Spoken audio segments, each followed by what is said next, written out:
Ana lahir 18 Juni 1991. Dia sangat dekat dengan keluarganya, orang tuanya, Joe dan Paula, dan kakak laki-lakinya. Dia bahkan kembali ke rumah setelah setahun kuliah di kota lain. Dan dia harus bolak-balik rumah dan kampus dengan mengendarai mobil selama 1,5 jam. Dia adalah pribadi yang ceria dan bahagia. Kala tidak bersama keluarga, dia banyak menghabiskan waktu dengan teman-temannya. Pada 14 Februari 2012, Ana merayakan Valentine bersama pacar barunya, Nate. Hari sudah larut, jadi ibu Ana mengatakan waktunya Nate pulang. Nate pergi sekitar jam 2 pagi dan Ana langsung tidur.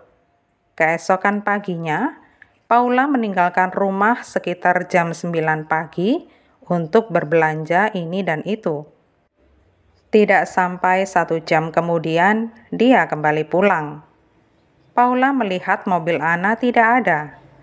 Tidak biasanya, Ana pergi tanpa memberitahu Paula terlebih dahulu. Paula mencoba menelpon Ana tetapi masuk ke voicemail. Paula mencari ke garasi dan dia melihat sidik jari berdarah di kusen pintu. Dia juga melihat ada darah di dinding dan jejak kaki berdarah menuju dapur. Dia pun segera ke dapur dan di sana dia melihat Ana dalam genangan darahnya. Dia langsung menelpon 911 dan mengatakan putrinya sudah meninggal. Tidak sampai 5 menit, Letnan Troy tiba di rumah Paula. Tanah properti milik keluarga ini seluas 5 hektar lebih. Polisi berjalan ke pintu belakang dan melihat tidak ada tanda-tanda masuk paksa. Tetapi tampak jelas telah terjadi pergumulan antara Ana dan si pembunuh. Ada cipratan darah di dinding, genangan darah di pintu masuk, dan jejak kaki berdarah yang berada di sekitaran dalam rumah. Ana ditembak di bagian kepala, tetapi tampaknya dia berusaha melarikan diri dari pembunuhnya.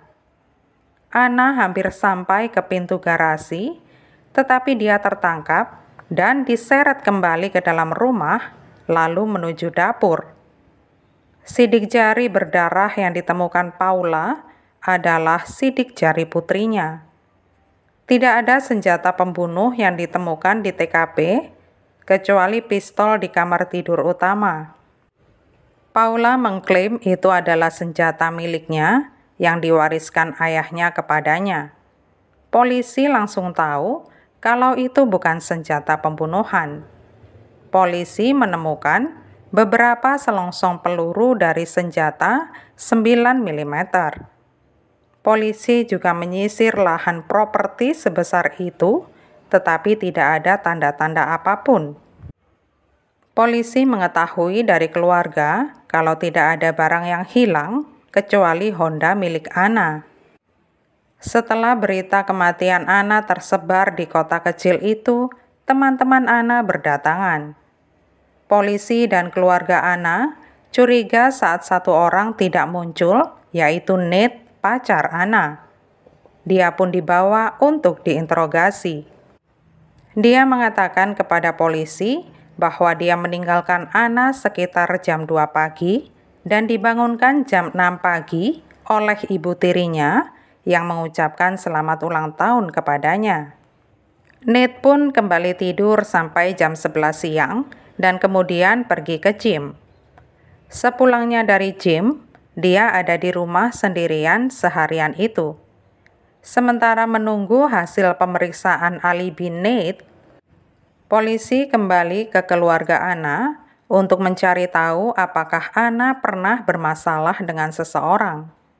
Mereka menyebut mantan pacar Ana, Mike, yang masih kontak dengan Ana. Mike mengatakan hubungan mereka masih sangat baik hingga sekarang. Tidak ada bukti keterlibatannya dan dia dibebaskan. Polisi mendapati Ana ditembak sebanyak 4 kali, 3 kali di bagian belakang, dan sekali di belakang kepala dengan pistol 9 mm. Polisi penasaran apakah kasus Ana ada kaitannya dengan penyerangan rumah yang terjadi beberapa bulan sebelumnya. Pada saat yang lain, ada seorang pensiunan polisi bernama Larry yang baru saja pulih dari operasi penggantian lutut. Pada hari itu, dia baru saja pulang dari rawat inap di rumah sakit. Dia baru saja tidur di rumahnya dan tiba-tiba terbangun saat sepucuk pistol diarahkan kepadanya. Beberapa senjata, termasuk pistol 9 mm, dicuri dari rumah Larry. Larry menggambarkan penyerangnya adalah seorang laki-laki berkulit putih sekitar awal 20-an. Setelah mencari-cari informasi, polisi pun mengetahui kalau Ana bermasalah dengan seorang pria bernama Joshua dan dia adalah mantan teman Ana, Leslie. Joshua memiliki kepribadian agresif dan sangat dominan. Banyak yang menulis di Facebook bahwa Joshua bisa jadi yang membunuh Ana karena obsesinya kepada Leslie atau karena konsumsi steroidnya. Ana pernah bercerita kepada keluarganya bahwa ia lelah berada di tengah-tengah hubungan Joshua dan Leslie. Ana pun menyuruh Leslie mengakhiri hubungan dengan Joshua. Hal inilah yang tampaknya membuat Joshua kalap. Polisi berhasil menemukan mobil Ana di sebuah tempat parkir toko.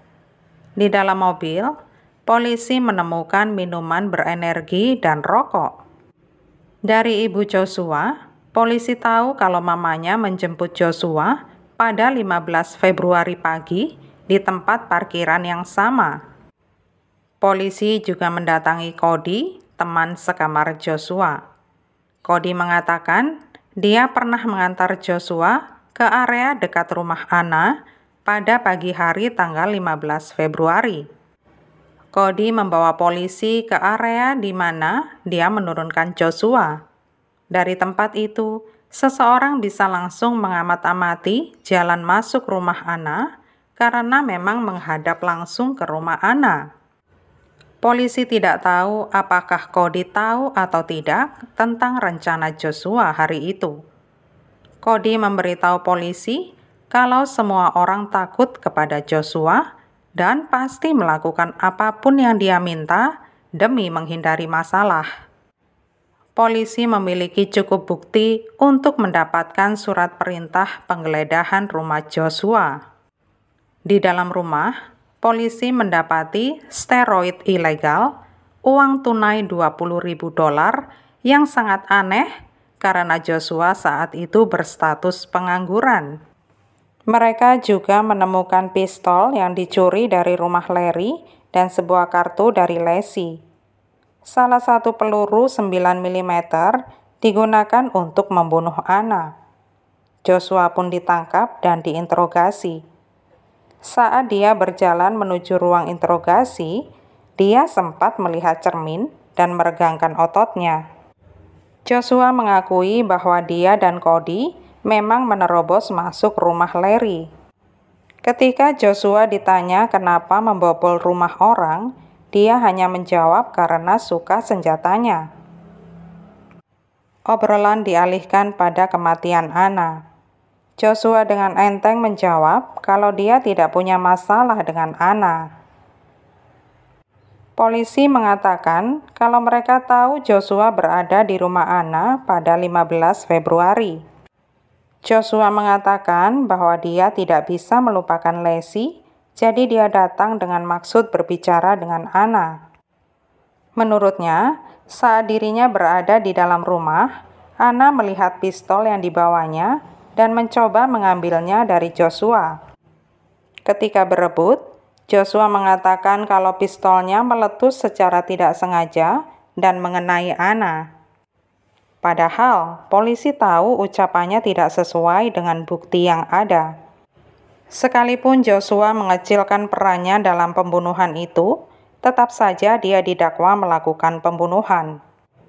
Dia mengaku bersalah pada 13 Oktober 2013 dan dijatuhi hukuman seumur hidup tanpa kemungkinan pembebasan bersyarat.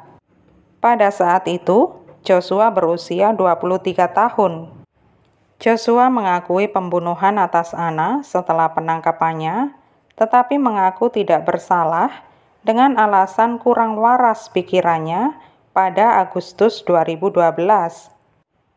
Cody juga didakwa dengan tuduhan invasi rumah dan menghambat penuntutan, dan dia dijatuhi hukuman 5 tahun penjara.